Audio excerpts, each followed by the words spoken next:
Vamos orar? Amém. Senhor Deus e Pai, mais uma vez nós oramos, Senhor, e te pedimos nesse momento, grande Deus, que o Senhor use o teu servo através da tua palavra, Senhor. Que o Senhor fale conosco através do teu Espírito Santo, não aquilo que nós queremos ouvir, Pai, mas aquilo que precisamos ouvir. Senhor, fale conosco no nome de Jesus, através da vida do teu servo. Amém, Senhor. Eu vou estar pedindo para os irmãos abrirem aí as vossas Bíblias. Os irmãos podem ficar à vontade. No livro de Lucas,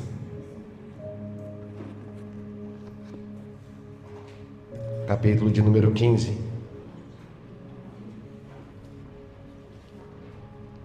Livro de Lucas, capítulo de número 15, a partir do primeiro versículo.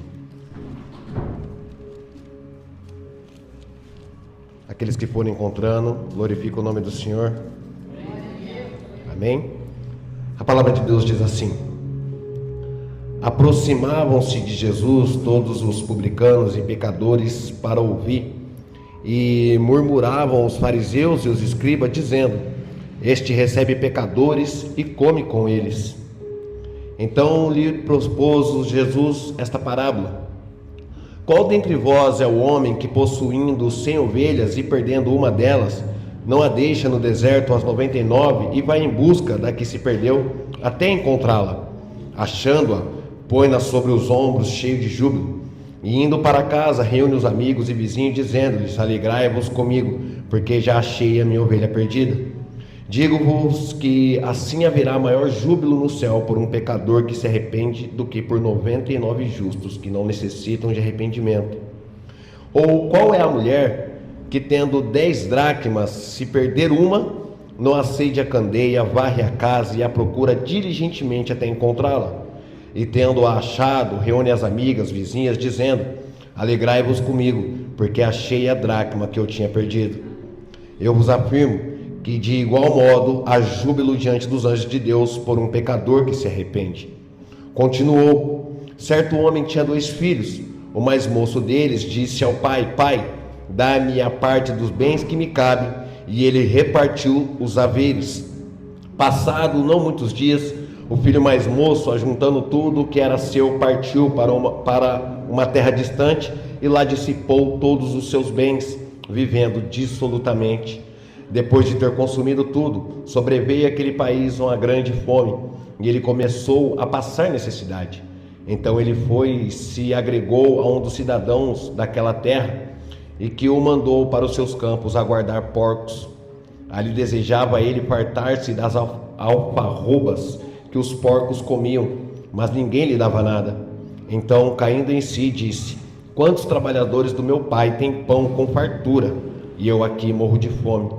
Levantar-me-ei e irei ter com meu pai, e lhe direi: pai, pequei contra o céu e diante de ti, já não sou digno de ser chamado seu filho, trata-me como um dos teus trabalhadores. E levantando-se foi para seu pai. Vinha ainda ele de longe, quando seu pai o avistou, e compadecido dele, correndo o abraçou e beijou. E o filho lhe disse: pai, pequei contra o céu e diante de ti, já não sou digno de ser chamado teu filho. O pai, porém, disse aos seus servos: trazei depressa a melhor roupa, vestiu, põe-lhe um anel no dedo e sandália nos pés. Trazei também e matai o novilho cevado, comamos e regozijemos, porque este meu filho estava morto e reviveu, estava perdido e foi achado. E começaram a regozijar-se. Ora, o filho mais velho estivera no campo, e quando voltava, ao aproximar-se da casa, ouviu a música e as danças. Chamou um dos criados e perguntou-lhe o que era aquilo. Ele informou: veio teu irmão e teu pai mandou matar o novilho cevado, porque o recuperou com saúde. Ele se indignou e não queria entrar. Saindo, porém, o pai procurava conciliá-lo. Glórias a Deus, aleluias.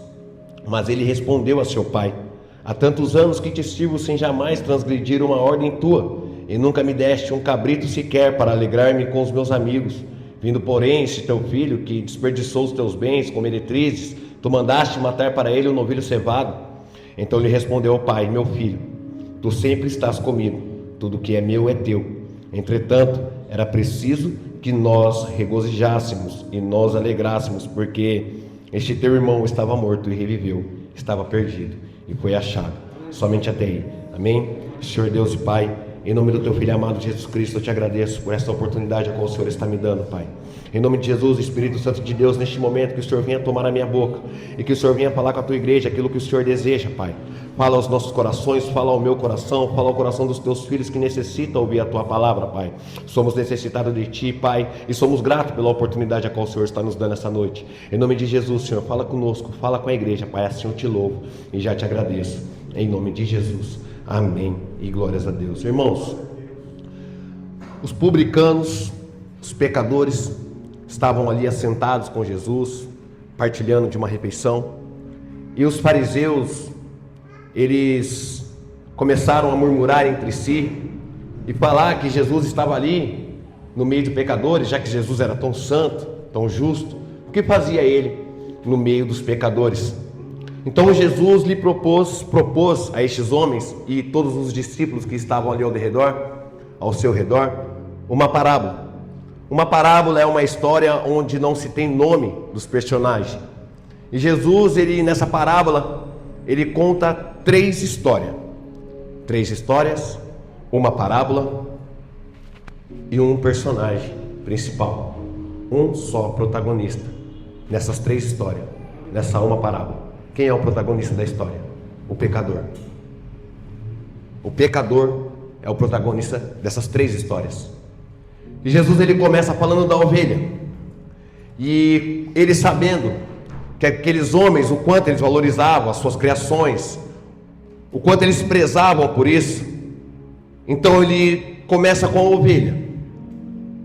Qual de vocês, tendo 100 ovelhas, se uma se perde, não deixaria as 99 que está no deserto segura, a qual não necessita da sua preocupação, a qual não necessita do seu cuidado extremo, para ir em busca, para encontrar aquela única ovelha, mas que se encontra sozinha, perdida, e indo atrás dela, quando a acha, volta feliz, alegre, por ter encontrado aquela ovelha que havia se perdido, e a põe nos seus ombros, gostoso, chama seus amigos, seus vizinhos, para se alegrar contigo, para festejar com você, porque enfim, das suas 100 ovelhas, uma se perdeu, mas você foi atrás, você a encontrou, você buscou, você a trouxe de volta, e ela repousa contigo novamente, segura, junto com as 99, as quais já estavam seguras. Eu fico imaginando que talvez ali naquele rebanho, aquelas 99 ovelhas que estavam seguras, talvez no aprisco, ainda que no deserto, mas no aprisco, seguras, talvez não se deram conta que uma de suas amigas se perdeu, porque afinal de contas, cada uma ovelha tinha mais 98 em sua volta, a rodeá-las.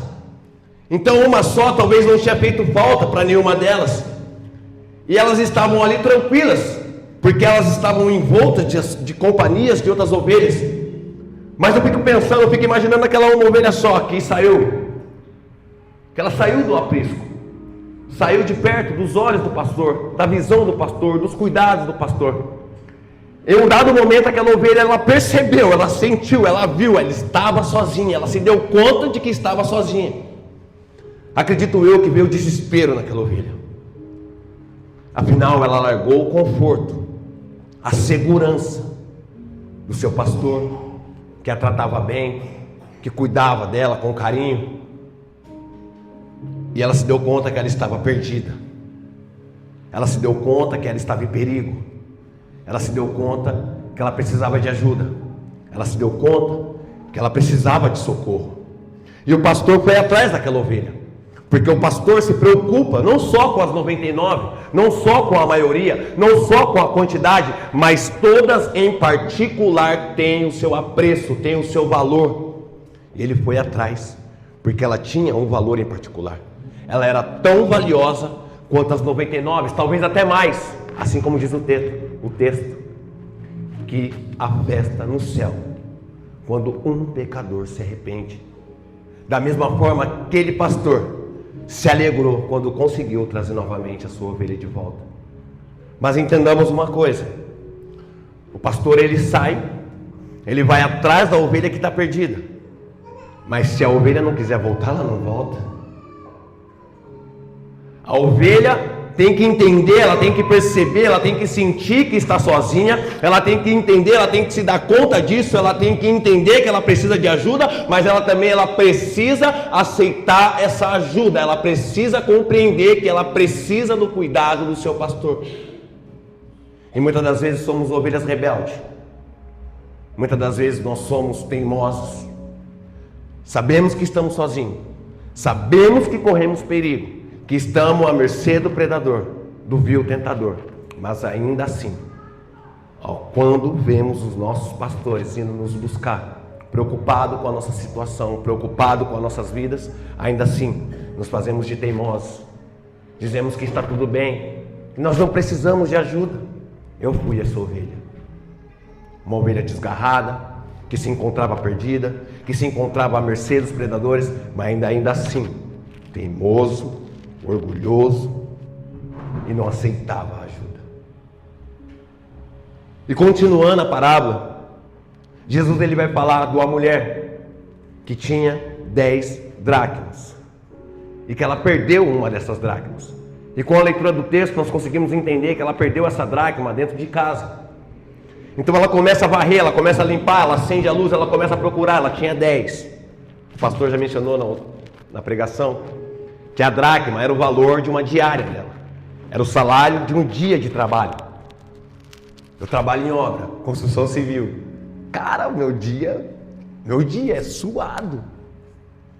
A gente soa para ganhar aquele dinheiro. E ela tinha ali em suas mãos o pagamento de 10 dias.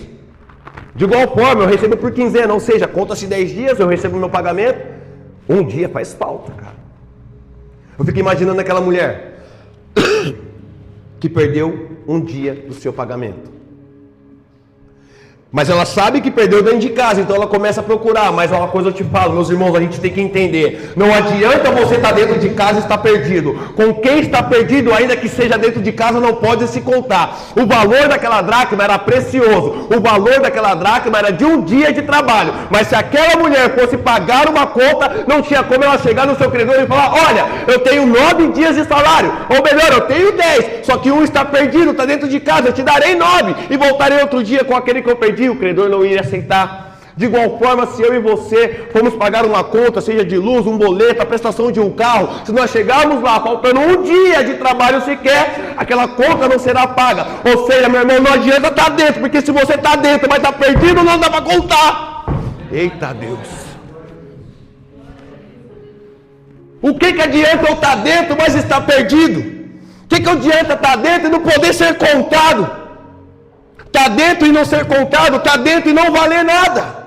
Porque quem está perdido, se a dracma está perdida, se o dinheiro está perdido, ou se eu estou perdido, ainda que eu esteja dentro, eu não valo nada. Eu não tenho valor. Para que eu possa valer alguma coisa, eu tenho que estar junto. Para que eu possa valer alguma coisa, eu tenho que estar somado. Para que eu possa valer alguma coisa, eu não posso estar perdido ainda aqui dentro, mas perdido não adianta nada, meu irmão.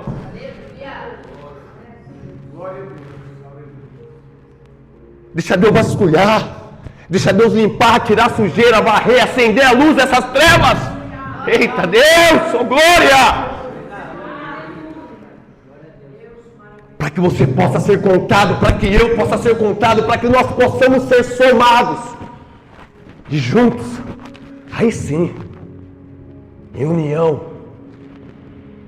aí sim, nós valemos, como disse o Lucas, uma unidade. Não pode estar dentro e estar fora ao mesmo tempo, irmão. De uma fonte não jorra duas águas. Não se colhe uvas de abrolhos ou laranja de espinheiros. Tem que estar dentro e ser somado. Tem que estar dentro e saber que eu posso contar com você e você pode contar comigo. Posso estar perdido, mas eu espero o pastor me buscar para ser contado junto com as 99, aí seremos 100. Não adianta ser só 9 dracmas, tem que ser 10. Senão não paga a conta não fecha. Jesus, ele continua. Ele começa a contar a respeito de um filho. Um pai e seus 2 filhos. Certo dia o filho chega e fala: olha, pai, o senhor está aí, o senhor tem a fazenda, e eu decidi o seguinte: sou seu herdeiro e quero a minha parte na herança.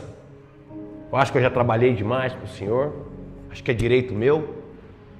Então eu quero a minha parte na herança, vou viver a minha vida, vou fazer do meu jeito. O pai concorda.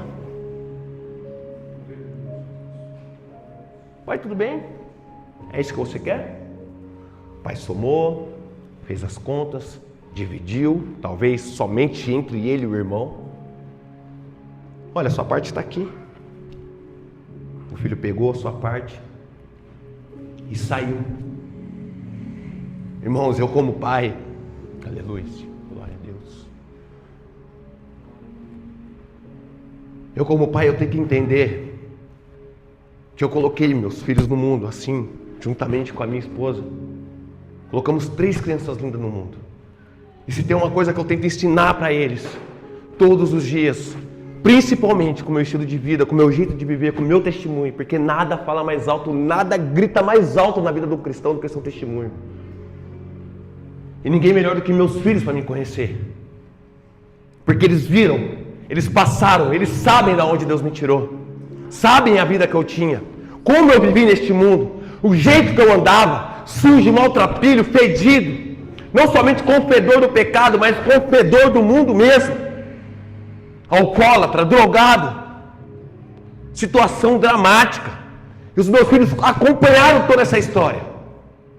Eu mostro o caminho para eles, mostrando a realidade da vida.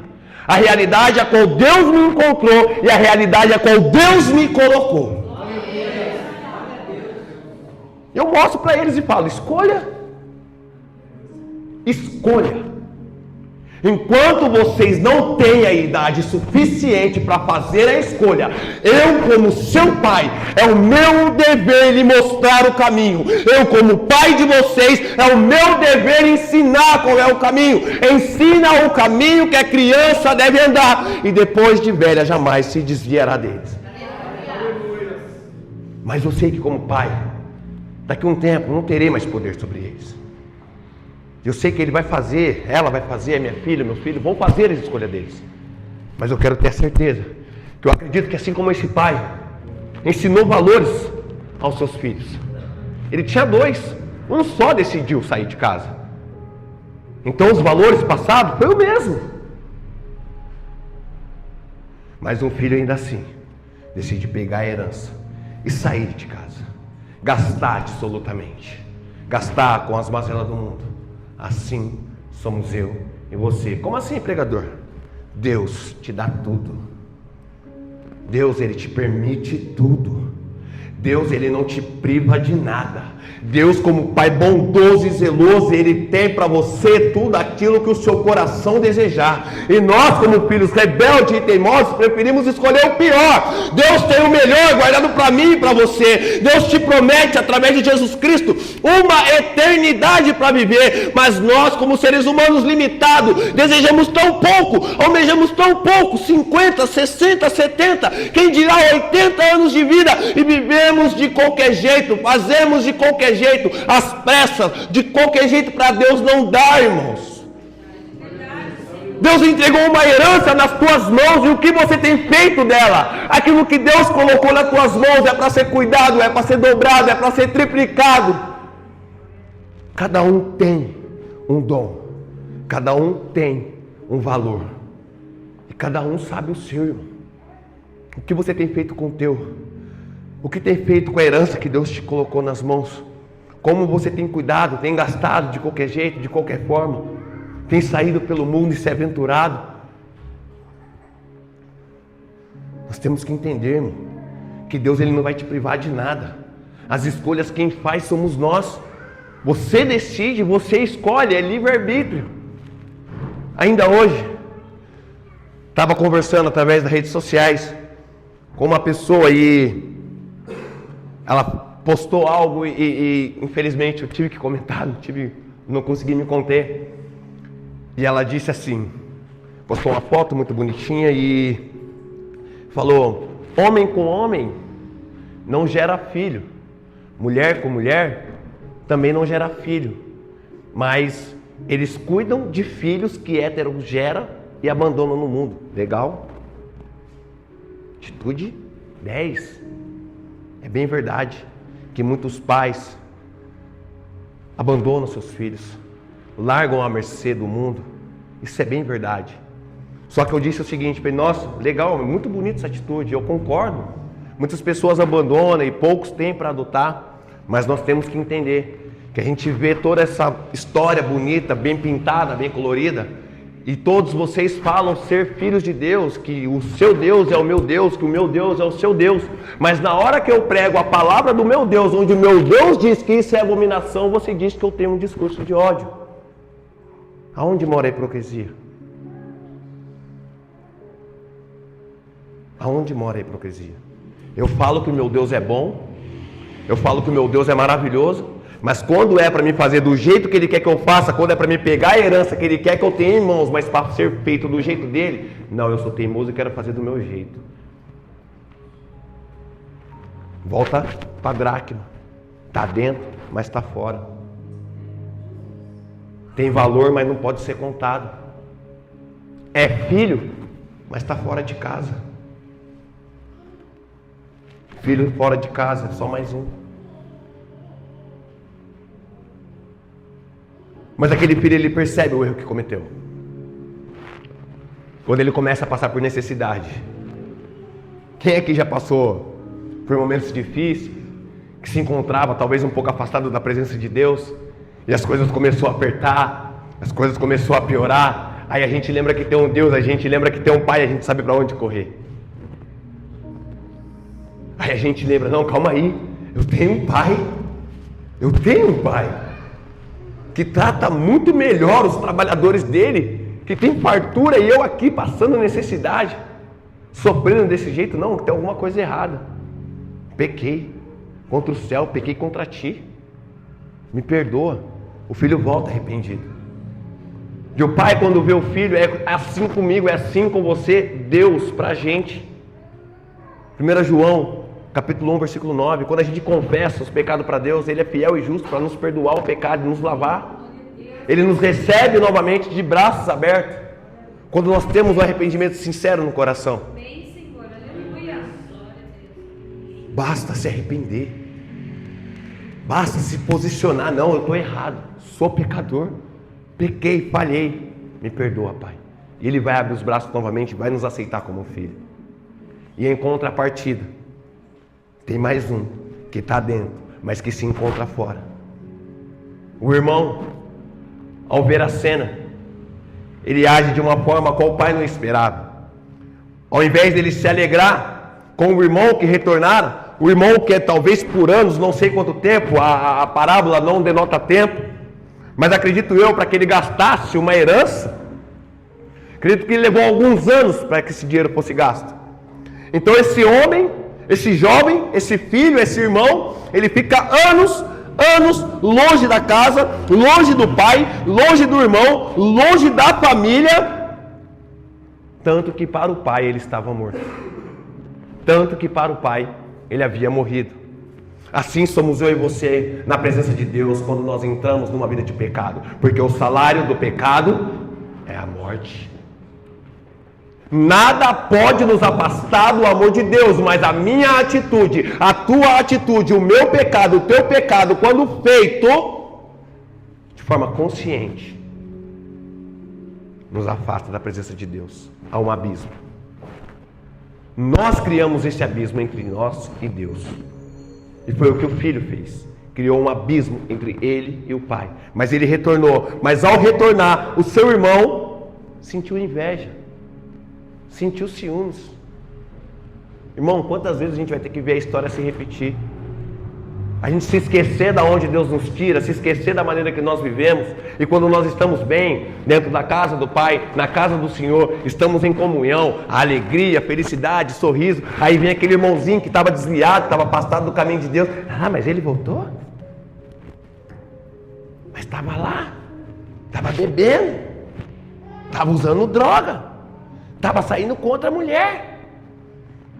Irmãos, aqueles que têm que ser os primeiros a acolher são os primeiros a apontar o dedo. O irmão, ao invés de ficar feliz, somos eu e você quando nós vemos um irmão nosso retornar, regressar para o colo do Pai. Ao invés da gente acolher, irmão, como você estava, por onde você andou, você estava com saudade, você estava perdido, cara, nem acredito que você está vivo. Não, nós apontamos, mas será que mudou mesmo? Ou será que só trocou a roupa? Porque o Pai fala, não, dá uma roupa nova, põe nova sandália para ele caminhar. Glória a Deus, aleluia, amém, Senhor. Eu ouvi, só para encerrar, veja só como o ser humano é estranho. Olha onde chega a hipocrisia do ser humano. Havia um homem, morador de uma vila. Eu vi isso hoje, achei muito interessante e encaixa perfeitamente nisso que eu estou dizendo. E este homem, ele falava inglês, este homem, ele falava francês. Quem contou isso foi o Silvio Santos. Este homem, ele era formado em eletrônica. Este homem, ele tinha vários predicados, mais de 7, e ele morava em uma vila, onde tinha outros moradores, vizinhos.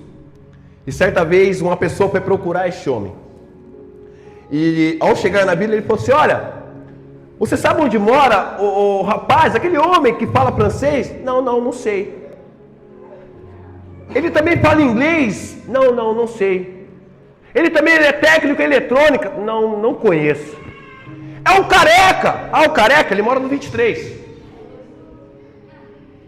Nós, seres humanos, estamos mais preocupados em observar os defeitos dos outros do que observar as suas qualidades. Agora imagina se Deus olhasse para nós como nós olhamos para os nossos irmãos. Imagina se Jesus Cristo olhasse para você, olhasse para mim, da mesma maneira, com os mesmos olhos, com o coração cheio de rancor, como nós fazemos com nossos irmãos.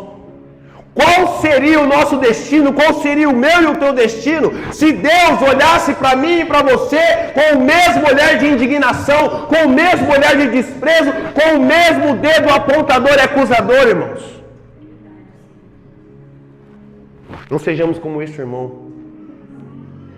Não vamos olhar os erros uns dos outros. Vamos parar e prestar atenção nas qualidades que cada um de nós temos. E vamos valorizar as nossas qualidades como servos, como irmãos, como cristão, como pai, como filho, como tio, como amigo, como vizinho. Todos nós temos qualidade, mas é só a gente errar para apontar os nossos defeitos. E para finalizar, foi muito falado aqui a respeito da noiva. E nós somos a noiva. Só para que você entenda. Só para que você entenda isso que eu quero dizer. Imagina uma noiva entrando no casamento. O noivo esperando ela no altar. A igreja lotada. E aquela noiva lá dentro. E começa a andar pelo corredor com seu vestido longo, branco, branco, branco, alvo como a neve.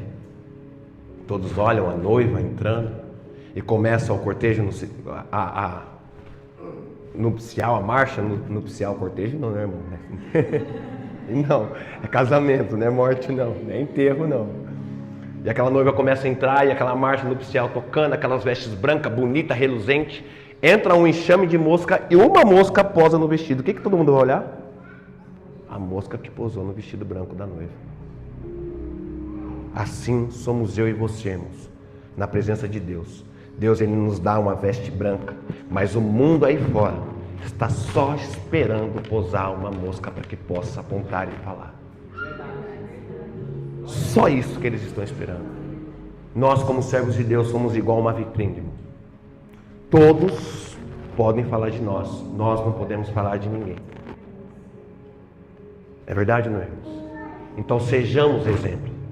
Não porque nós devemos algo para o mundo ou que nós devemos algo para alguém, mas nós devemos para Deus. Porque Ele foi quem me comprou, foi Ele quem pagou o preço, aquele preço a qual eu não podia pagar, um preço ao qual eu estava destinado a morrer e sofrer e padecer no inferno. Mas Ele, em sua infinita misericórdia, pagou o preço, não com moeda, não com prata, não com ouro ou diamante, mas com o seu próprio sangue para te lavar, para me lavar, para nos limpar e nos purificar de todo um pecado. A Jesus Cristo seja dada a honra, glória para sempre. Amém. E aplauda ao Senhor, em nome de Jesus.